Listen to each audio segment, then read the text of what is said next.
Hi, everybody. It's Mrs. Fisher. So I just wanted to check in and tell you all that I still miss you like crazy. And I wanted to read you a fun and favorite story of mine, actually, a favorite story of my whole family. All my kids loved it growing up. It's called Yuck, a Love Story. And it's by Dawn Gilmore and Marie Louise Gay. So this is what I think would be neat, is if we can all try to think of why this author wrote the story. What was this author trying to tell us? Maybe there's some kind of lesson inside of it, and we can try to figure it out. And we call that the author's message. So, Yuck, a love story. Austin Grouper had a brown dog named Fresco, a best friend named Sternberg, and a red bicycle. His life was full. One day, a new family moved in next door. They have a girl who's your age, Austin's mother said. Her name is Amy. Yuck, Austin said. Why don't you go over and welcome her to the neighborhood, Mrs. Grouper said. Austin walked over and knocked on their door. Amy answered. She had curly blonde hair and freckles on her nose. Her shoes had small bows on them. The Tyrannosaurus Rex has 50 teeth, Austin told her. It is the most feared predator on Earth. My name is Amy, Amy said. It mostly eats girls with freckles, Austin added, and went back to his house. He phoned his friend Sternberg. A girl moved in next door, Austin told him. She doesn't know anything. The next day, Austin dressed up as his favorite superhero, Impossible Man. He went over to Amy's house and tried to use his X-ray vision to see through her front door. He stood there for 2 hours, then finally rang the bell. Amy answered. I can see through doors and walls with my X-ray vision, Austin said. That's impossible, Amy said. That's why I'm called Impossible Man, Austin said, and went home. Why did girls have to live next door to him, he thought. Why did they have to live anywhere? 3 days went by. Then Austin built a life-size statue of an Apatosaurus out of popsicle sticks in Amy's yard. It was bigger than her house. Amy came out and stared up at it. Dinosaurs had very small brains, Amy said. She was wearing a blue sweater with horses on it. So do you, Austin told her, and went home. Austin's friend Sternberg came over. She's yucky, Austin told him. Who is? Sternberg asked. Amy, Austin said. Amy, Amy, Amy. After Sternberg left, Austin stared at the moon, which looked like it was made out of cheese.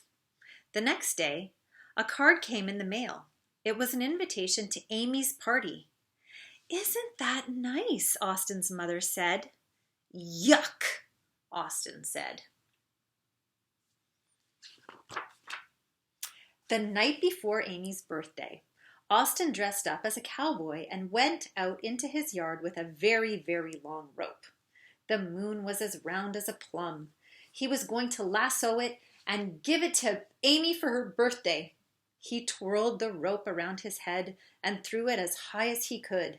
It came down and landed on Fresco. After 3 hours, he snagged a seagull.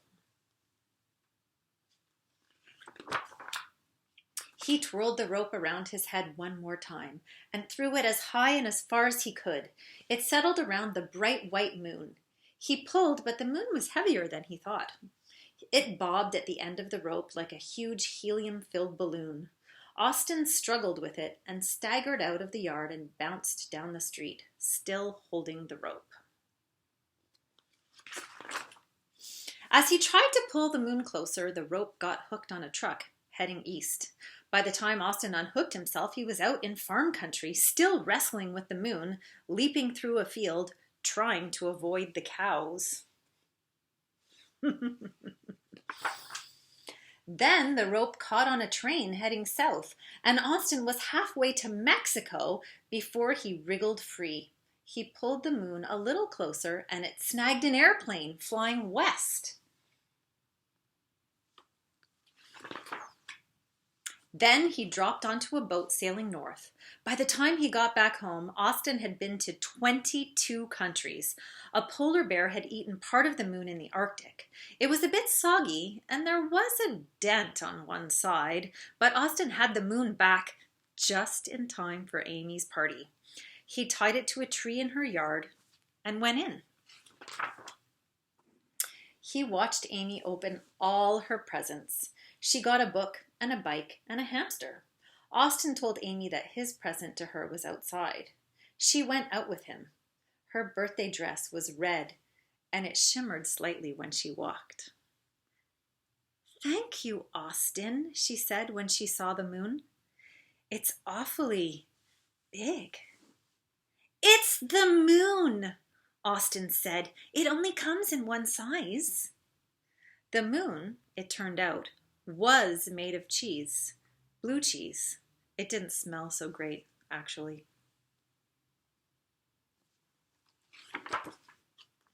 Amy broke off a piece and tasted it. "Yuck," she said. She offered a piece to Austin, who tasted it. "Yuck," he said. "Let's go eat some cake, Austin," she said. And they did.